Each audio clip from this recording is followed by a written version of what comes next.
you have no idea what she went through, and when you could see her as that individual prior to being a mom, being an auntie, having all of these responsibilities.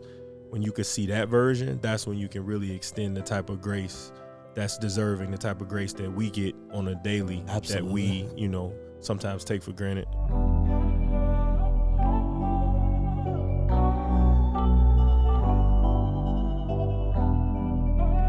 Modes on the beat.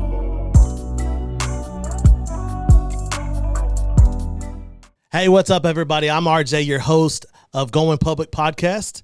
Tonight's episode is the one, the only. DTall is in the studio. I'm so excited to get into this. What's up, big dog? Man, thank you so much for being here, bro. I appreciate you having me. Man, you gotta introduce yourself. Let us know kind of what you're about, who you are, and then we'll just jump in.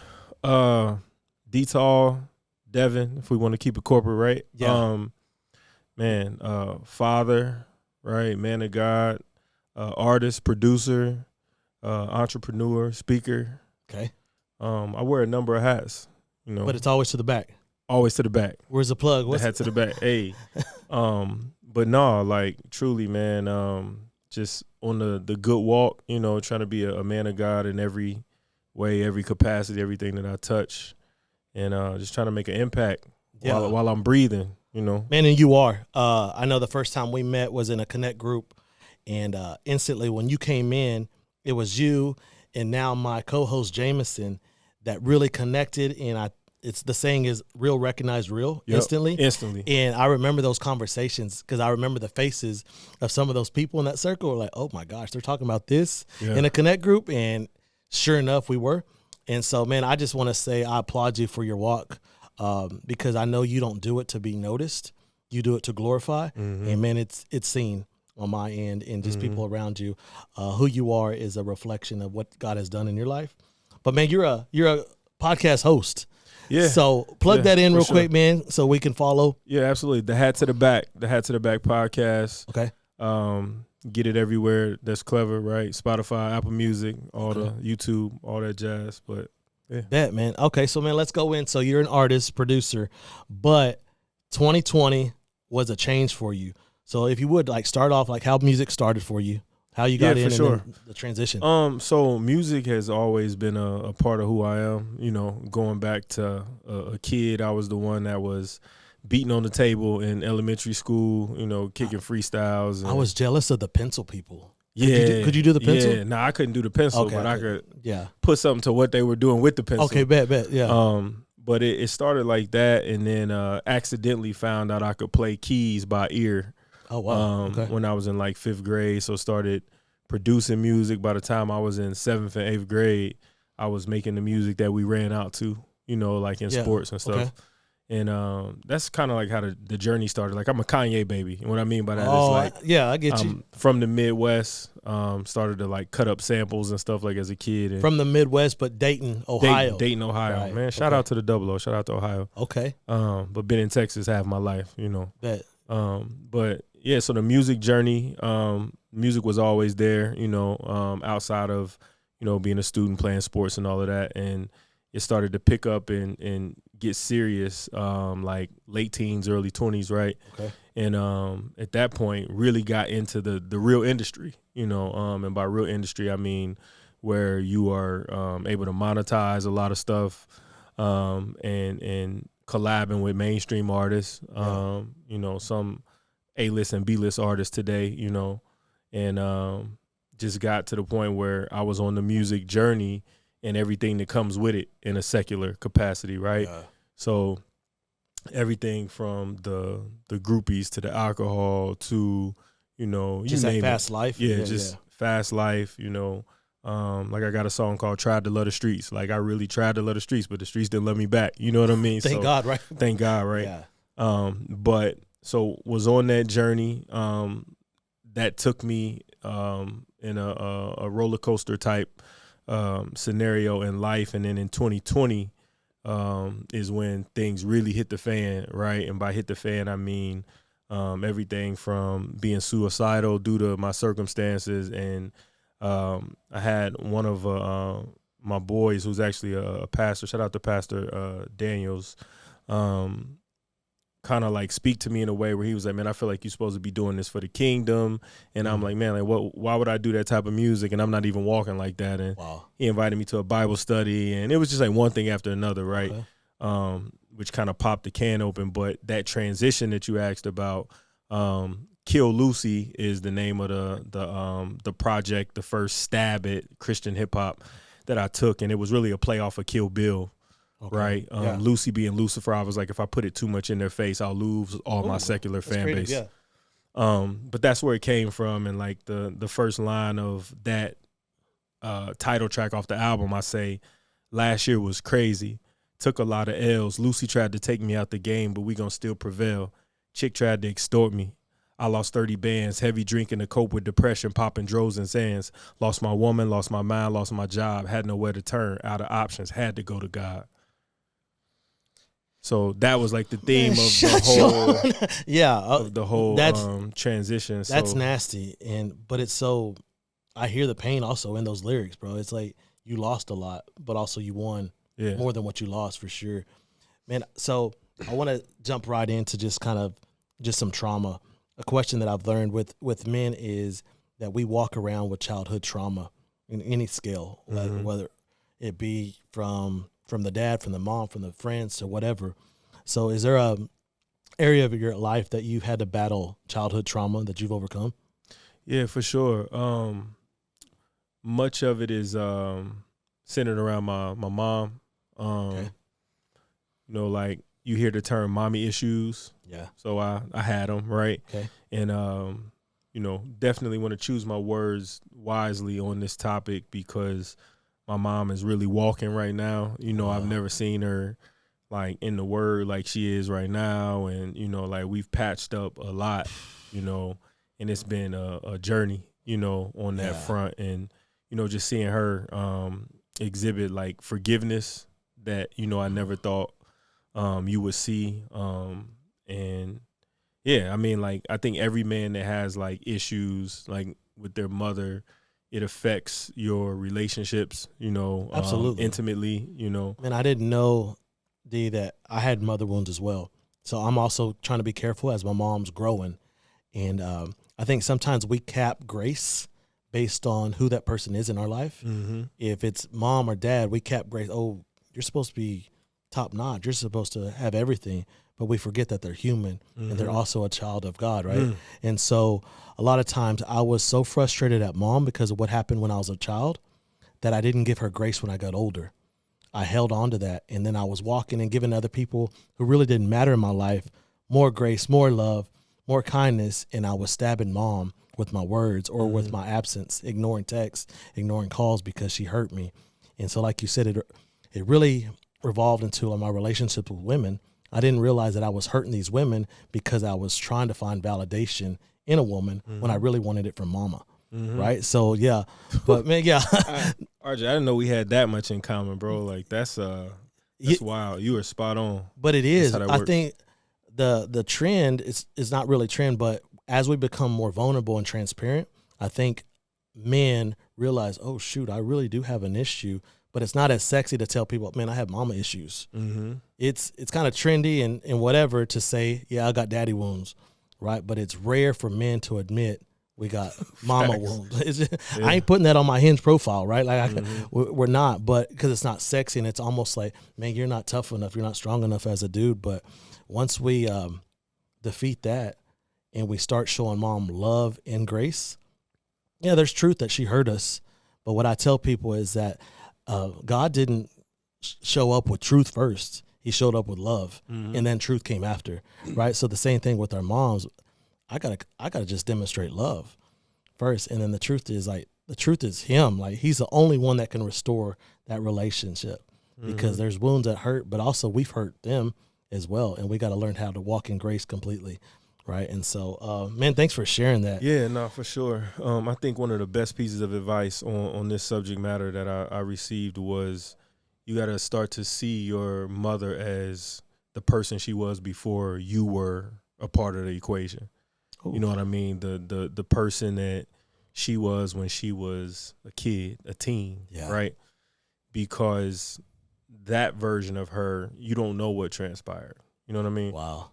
You have no idea what she went through, and when you could see her as that individual prior to being a mom, you know, being an auntie, you know, having all of these responsibilities, when you could see that version, that's when you can really extend the type of grace that's deserving, the type of grace that we get on a daily. Absolutely. That we, you know, sometimes take for granted. Yeah, it's so neat because as our parents, right, we think as a child, you got to have it under control. You can't mess up. Yet we as parents, you as one too, we've messed up, and we want our kids to show us love and show us grace, but yet it's not reciprocated from us to our parents sometimes, right? And so, man, no, I appreciate you sharing that. So you talked about it just transpired into some relationships. I got a question because you kind of told me your past before all this stuff, but the question I have for you is, has someone ever dated you that you weren't dating back? Yes. Okay. That's a funny concept, but obviously I'm not gonna say names. But Yeah, don't say names. I can't say names either. The scenario was I had started dating, talking to somebody, right? Yeah. And within the first couple weeks, she just sent me a message and was like, I can't talk to you no more.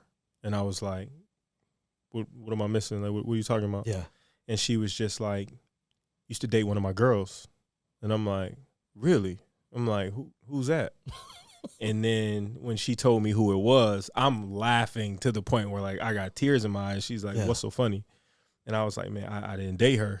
And she said, what do you mean you didn't date her? I was like, I did not date her. Like, I don't know where she lives. Like, I don't know. She didn't know where I live. Like, I didn't date her. And basically it was like an exchange of, like, messages. But in that particular woman's world, that exchange was that significant to her, to where she packaged it for the one I was actually dating. Right. For it to be like, you know, I used to talk to him. So I think it was just more so throwing salt. Bro, I went through a season. I thought same thing. I thought I was just chatting with this. I thought we were friends, honestly. Until somebody said, hey, she has y'all as her screensaver on her phone. And I'm like, what? And she's saying that y'all are dating. Even she's put it on Facebook. I don't have Facebook. And I said, whoa, hold up. No. But so I too have not dated somebody who has been dating me. And maybe that's because sometimes as men, we have what we call a mouthpiece, right? And we can manipulate with words that will trigger emotions that maybe that little girl inside of her says, man, this is the voice that I've always wanted. So we're dating. I'm in love already, right? And us dudes were like, no, we're just talking. I just like to hear your voice at night. I was just trying to be nice. Right. I'm not even attracted to you, but yeah. So lately I've noticed that I talk to men, even I talk to some females, that if a guy walks around, carries himself as maybe a godly man, one who loves the Lord, one who has a little bit of change in his pocket, is a good dad, it's almost like the blueprint to a woman's heart, right? And so now that doesn't exclude the church world. And so there's guys that sit on the front row, the fifth row, or the last row, right? But they present Jesus so that they could present whatever they really want from these people. And so I've categorized 3 different types of boys, if I can say that. One is a F boy, one is a fake boy, and one is a faith boy. So kind of piece that together and describe all 3 of them if you can. Well, I mean, I'll start with the F boy because that's the one I was familiar with for a long time. I would just say no real intentionality about the way you're moving, especially when it comes to like the dating world. Yeah. Kind of more so wrapped up in all things that are about you. And just more of a me mentality, you know, the opposite of a serving mentality. Right. And breaking hearts is kind of like a habit or routine for you. That's what a F-boy is in my mind, right? Absolutely, yeah. The fake boy, that's a funny concept in general, but I feel like the fake boy, the best way to unpack that is like everything in life is a veneer.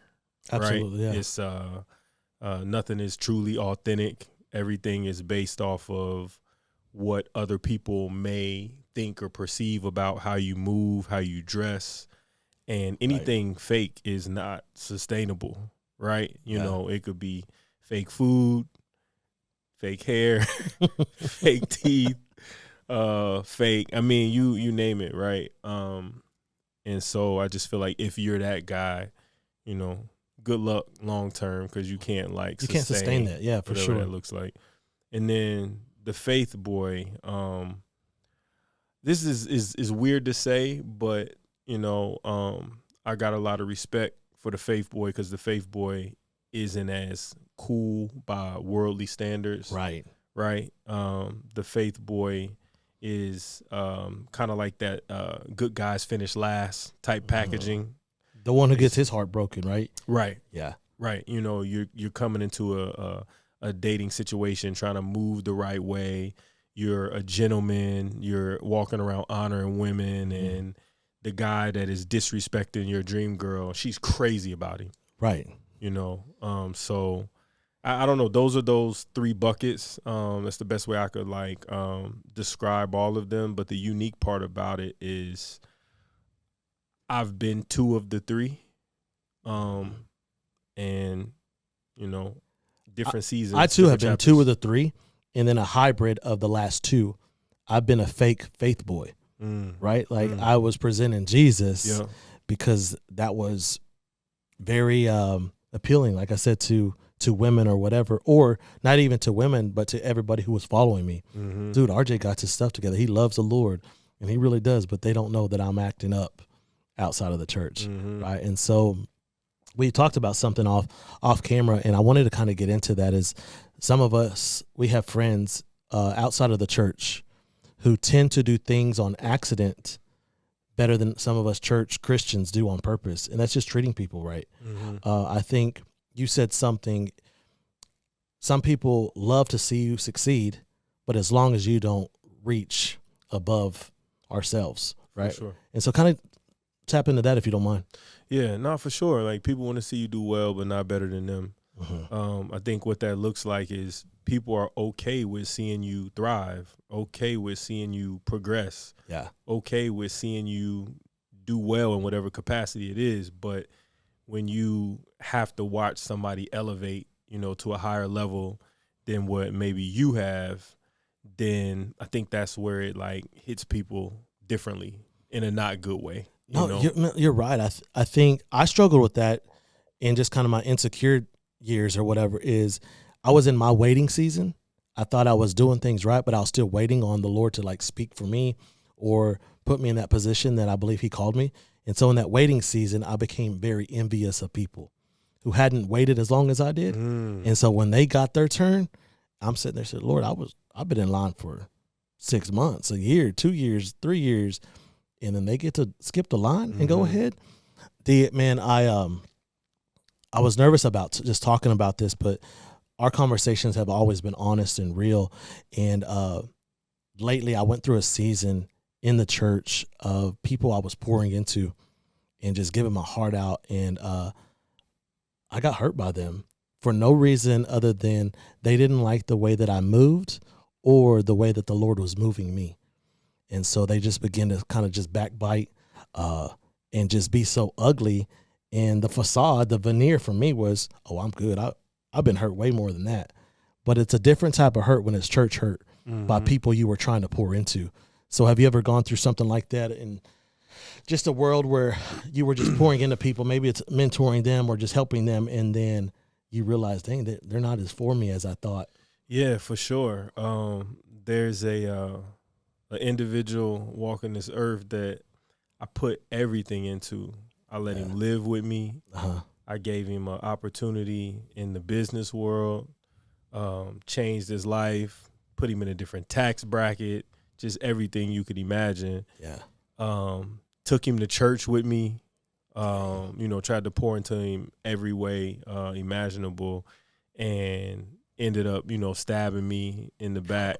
And it was heartbreaking, but for whatever reason, the old me, pre-Jesus me, would have handled the situation, right. a lot different. But, me trying to pursue righteousness and be a man of God, like I saw the situation for what it was. Yeah. And, I view it as the enemy. I'm still called to, like, what is God trying to tell me? Not like, why is this happening to me? Absolutely. I was a victim, but like, what is God trying to teach me in this moment, in this season? Mm-hmm. And when I viewed it through that lens, that's when it became like, you know what?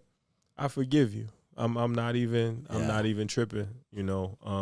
It's unfortunate because you can't cross that bridge again. And I forgive you, like genuinely from a good place. I forgive you, but I wouldn't extend the same type of pathway to different things in life to that same individual after that. How do you do it? Because you and I both have this battle, right? We struggle sometimes, but we're getting better. But we both have children that don't live with us full time. Mm-hmm. And so when that comes, there's also another party that we have to become cordial with. We have to like them even when we don't like them. So how does that work? Because I know for me, my kids, their mom remarried, and we co-parented great. And then he came along and we didn't. And I thought it was all him until the Lord will say, no, RJ, it's you too. Mm-hmm. You're trying to still be husband when you're not even in the household anymore, right? So you can't try to flex that you're a great dad at the expense of their marriage. And so I remember my mentor, Tim Ross, said something to me because the husband and I would just silently not like each other. And so Tim Ross said this: in your faith walk, you do not get to decide who you cross paths with. Will they see a reflection of Jesus or will they see a reflection of someone else? Mm-hmm. Right. And so as I'm trying to be the leader, the head hold of my family, the spiritual head hold, that doesn't excuse me from not being a witness to somebody who's affiliated with now my kids. So I know you deal with that, but you're also trying to be the best co-parent, the best dad, and everything else that comes along. So tell me like how that's playing out, and if I think that number one, it's a unique spot for any human being to be in, right? When you spend years with one individual and your life is so intertwined, and then it's no longer that. Yeah. Right. That's always a challenge. But these days I'm viewing it, I feel like rightly. I know that my ex is family at this point, right? Right. She's family, and if you view it through that lens, there will always be like an additional element of grace extended to her in any situation.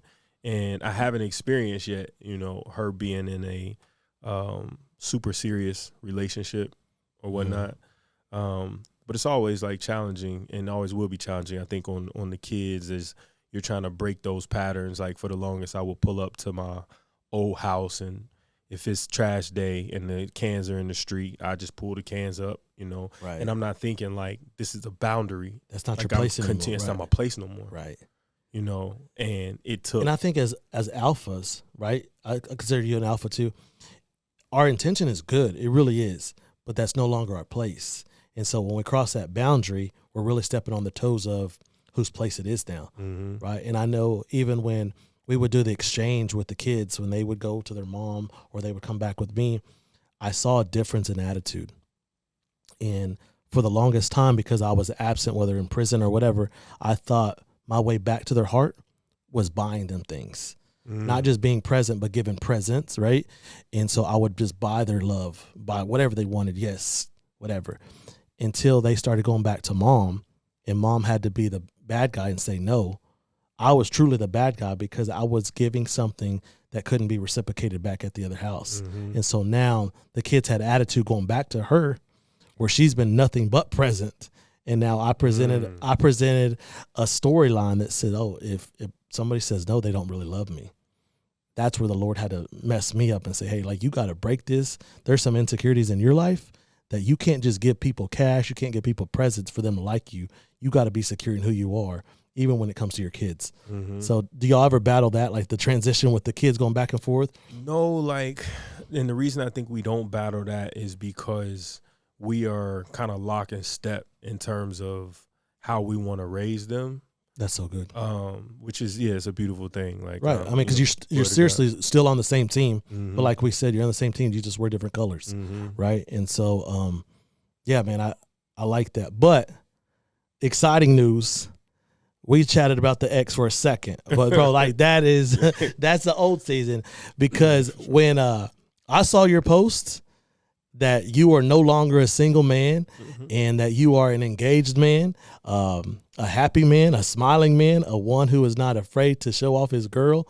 Dude, I swear, when I text you, bro, I threw my phone like in excitement when I saw it. I was excited because you told me the story of how y'all met. Yeah. So if you can, like walk us through that, how y'all met, because that's one of the questions in the church world is, how do you approach a girl at church? Do you approach a girl at church? That's their safety blanket. That's also yours. Like, is that okay? But your story is beautiful. Yeah. So I'm about to like do a little bit of oversharing, and hopefully I won't regret it later. But I had two ladies that I was seeing, so to speak, right? Okay. And of those two, one of them was somebody that was really involved in the church. Mm-hmm. The other one was like really in the world.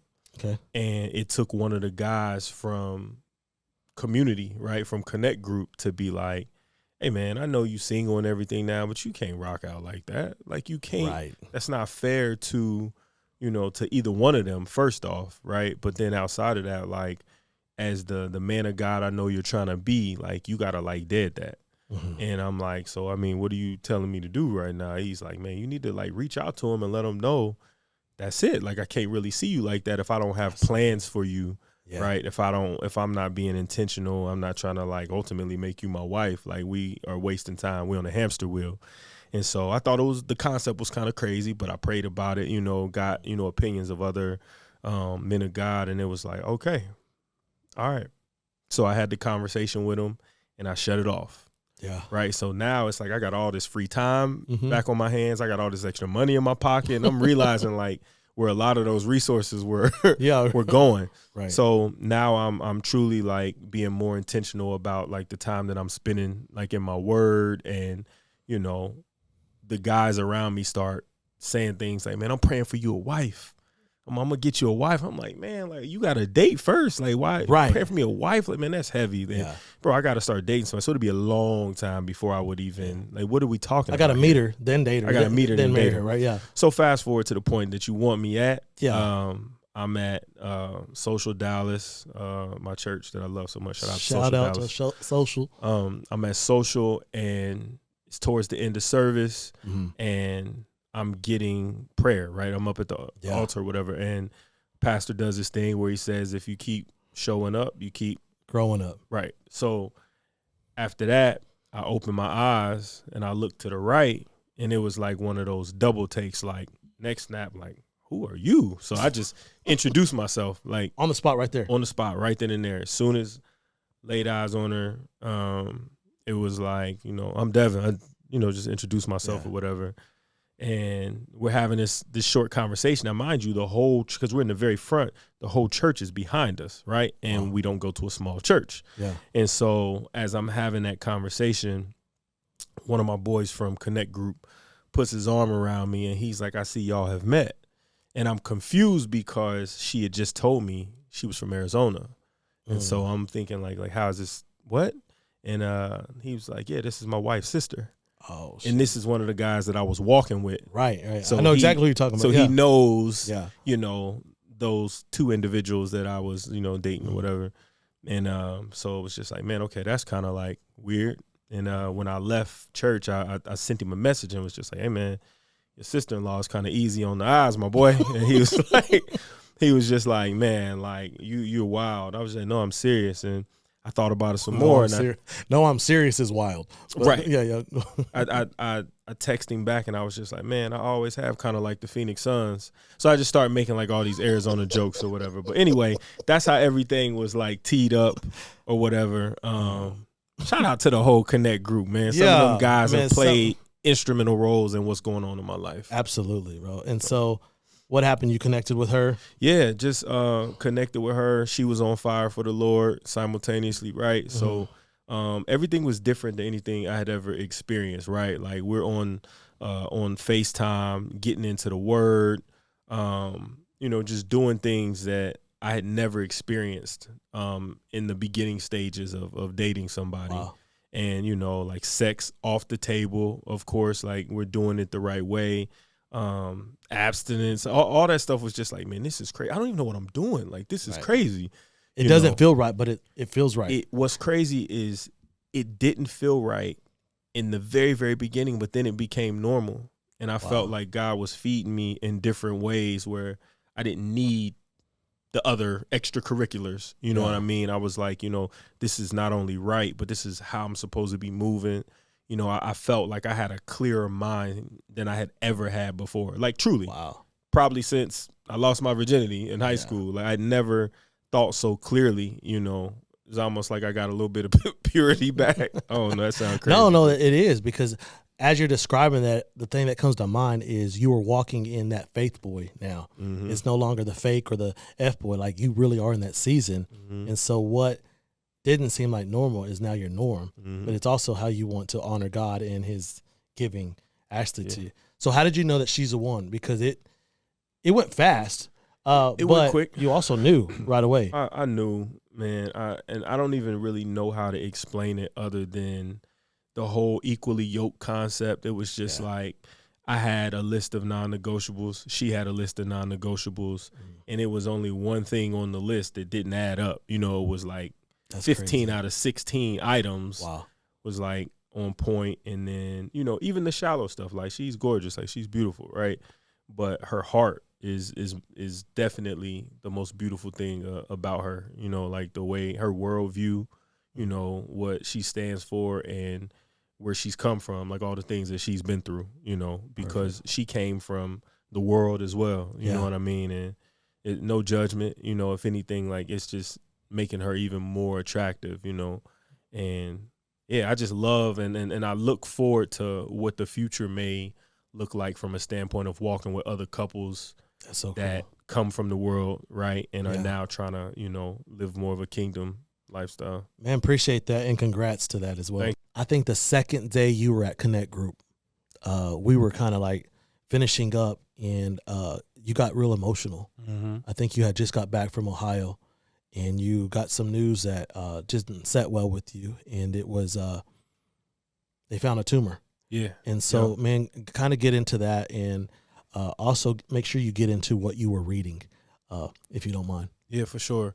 It's kind of crazy to think about you being in circumstances where you're the one that has a, some sort of cancer or some sort of, disease or something that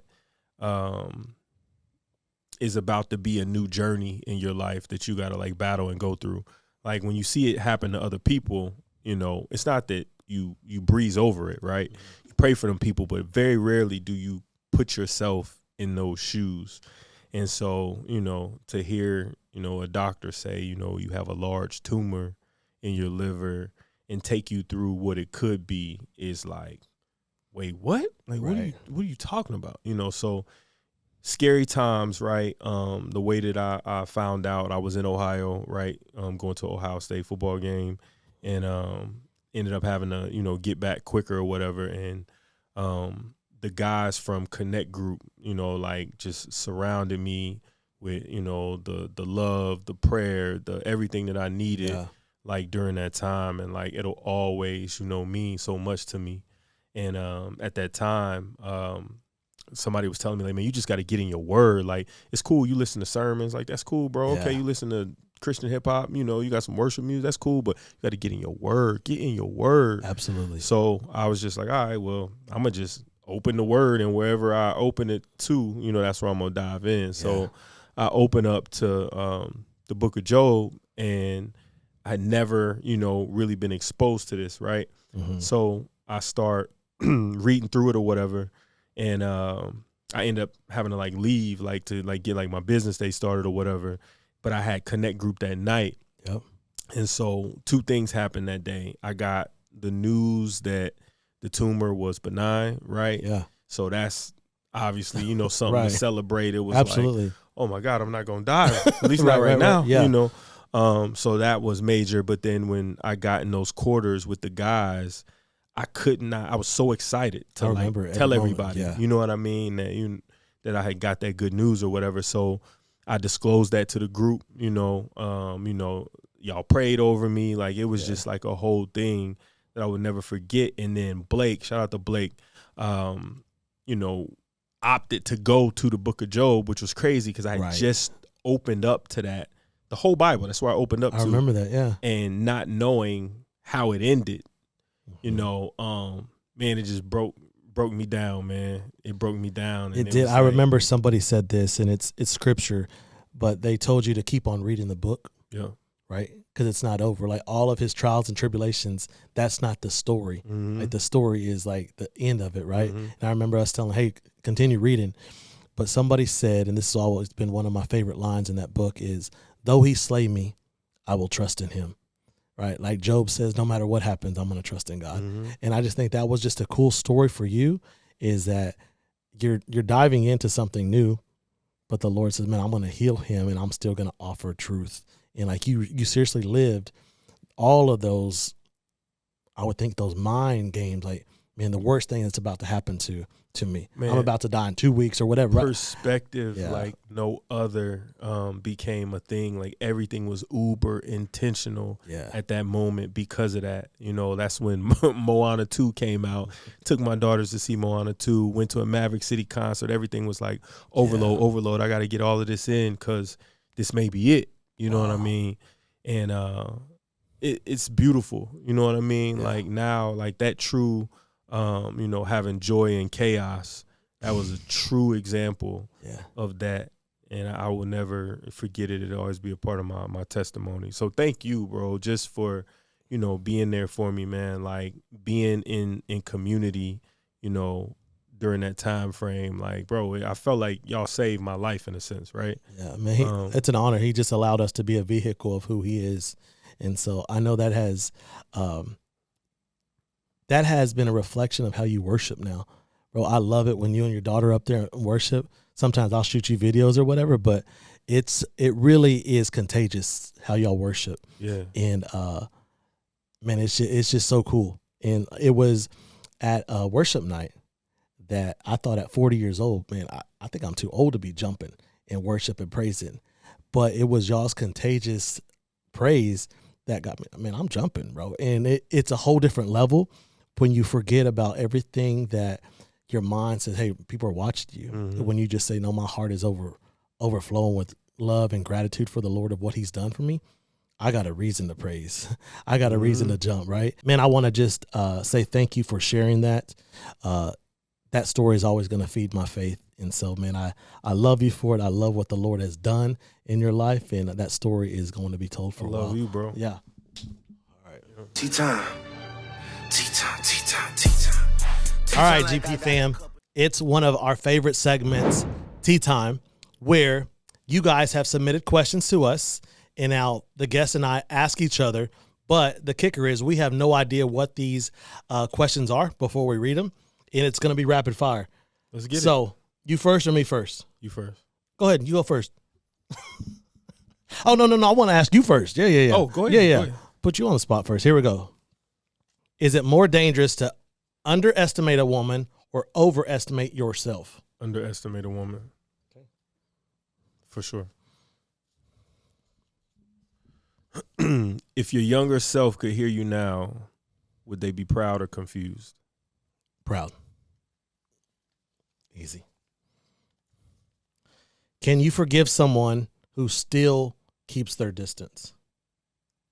For sure. Okay. Yeah, for sure. What's one thing you want your daughter to never have to question you about? My love for her. For me, it's that unconditional, where the way that I love her, no man will be able to impress her with gifts or flowers or like that. Yeah, Sayla's that's my baby. Spoken like a true girl. Yeah, that's dad. my baby. There you go. That's my baby. Here we go. Last one for you. How did being a father shift your idea of what a good woman looks like? Ooh, man, as a real girl dad in these streets, like, I just think, like, it gave me, like, a whole nother tier of respect for women in general, right? And it kind of took away the shallow element, you know what I mean? Now I view it as, that's somebody's daughter, that's somebody's niece, somebody's granddaughter, you know what I mean? So regardless of what that relationship dynamic is, it's got to be, respect. Bet. I like that. Sure. One more. That's it. Loyalty or honesty, if you could only pick one? Honesty. Why? So I never have to guess or question what a person's feeling. One of my best friends, he's rough around the edges, but I've never had to guess what he's feeling. He's just super honest. Is he raw and authentic? Yeah. But he's honest before he's anything else, and I appreciate that. Yeah, I respect that. He a straight shooter. Yeah, for sure. I like that. Shout out to Flea. That's it for Tea Time. Thanks again for all the questions. Don't forget to continue to submit them, as we love to ask each other your questions for us. So now it's time for my favorite segment, Mic Flip, where I become the guest and the guest becomes the host. No question is off limits. It's time for RJ to go public. So, DTall, think about it, and you're now the host of Going Public. If you were not a man of God and you had not found truth, you weren't exposed to the kingdom at all, what do you think life would look like? I'd be dead. Honestly. The reason I say that is because even knowing the Lord a little bit, I had got so deep into gambling that this is going to sound insane, but the people back home know the truth. I was running an underground dice game, and in one night lost $770,000. Let that sink in, right? I don't have that money. You know when you got $707,000. I didn't hide it. And I lied to buy me some time till Monday, and word got on the street that this guy says if RJ doesn't pay up, it's his head. And somehow the Lord saved me from that, D. But there's no doubt in my mind, if the Lord hadn't really pulled me out of everything I'd be dead. There's no doubt about it. So, yeah. Yeah, we'll have to get into that later, but yeah, that story is insane. But yeah, all right, fam, we have a new segment tonight because of who our guest is. He is the host of the Hat to the Back podcast. So we have been given 2 words that we have to implement in our battle rap. We have 15 to 20 seconds. Your words are legacy and flame. My 2 words are vision and pressure. You're up. All right. And if you do it too hard, I'm not going. So I'm just letting you know. Mija. Yeah. Never been a lame. All my verses flame. I don't got no sons, so ain't no legacy to keep my name. Exaggeration won't be tolerated. Double tap some pictures and she swear we dated. Super wavy and I know they hate it. Bought a big old crib, neighborhood gated. This humble tall ain't even showing off. Kobe's 81, how I be going off. That's not fair. Point across. That's not fair. How is that fair? You're up, bud. They let you have, right? They let you have those words probably before you came into the studio? No. Did they text those to you? I bet they did. I see it. I see it. Vision, pressure. Lord. Help me get started. Let's go, RJ. Hey. Let's go, Devin RJ. in the studio. Let's go, Devin RJ. in the studio. Let's go, Devin RJ. in the studio. His gift is the flow. I'm trying to keep up, but starting to sound like Julio. Dangerous minds. I don't mind. I'm trying to find words that rhyme. Vision. You're locked in like an inmate in prison with that pen and the paper. Help me. Pressure. How do you measure the weight of this world. Help me. This is humor. Humor me. I see the Lord bless you in front of me. Kill that tumor in front of me. He's a king. I like jelly beans. I still sound like Julio instead of Coolio. I really want to go eat at Chalongos. Help me. DTall. All right, everybody, that's a wrap for tonight. Thanks again, DTall, for just coming on.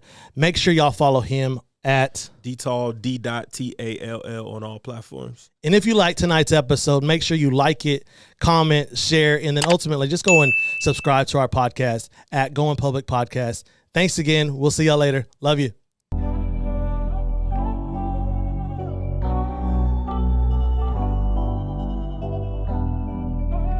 Modes on the beat.